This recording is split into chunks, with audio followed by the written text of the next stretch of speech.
के साथ आंगन की साफ सफाई कर रही थी। तभी पड़ोस के घर से अचानक से मछली की दुर्गंध आने लगी। रेवती मुंह सिकोड़ कर अपनी बहू से कहती है, हे भगवान, फिर से मछली की गंध आ रही है। लगता है हमारे पड़ोसी फिर से मछली बना रहे हैं। अब क्या कर सकते हैं माँ जी, हमारे पड़ोस में बंगाली लोग रहते हैं। अब बंगालियों का तो मछली के बिना काम ही नहीं चलता है।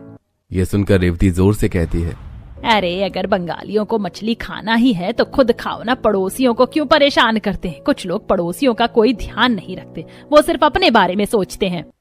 रेवती की ये बात सुनकर कुमौलिका बाहर निकलती है और जोर से अपनी बहू बैजंती से कहती है, बहुत जानी ना, हमारे पड़ोसी हमारे ही पीछे क्यों पड़े रहते हैं। हम नॉनवेज अपने घर में बनाते हैं, पता नहीं दूसरों को इससे क्या दिक्कत होती है।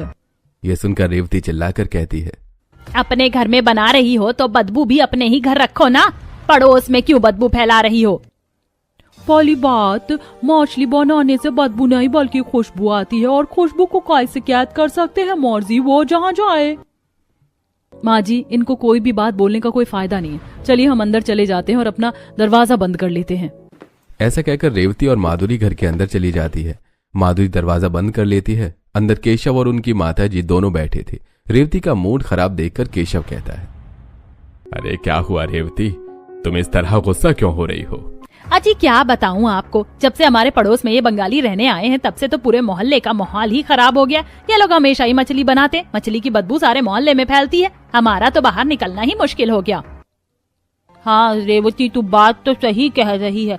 मैं भी सुबह घूमने के लिए निकली तो मुझे भी मछली की गंध आ रही थी, लेकिन अब क्या कर सकते हैं, जाने दो। रेवती अपनी बहू माधुरी से कहती है, माधुरी बहू, मन तो बहुत खराब हो गया, लेकिन अब क्या कर सकते हैं। दोनों बेटे आते ही होंगे, तू जल्दी से जाकर खाना बना ले। अब माधुरी किचन में जाती है और दाल चावल आलू गोभी की सब्जी रोटी चटनी रायता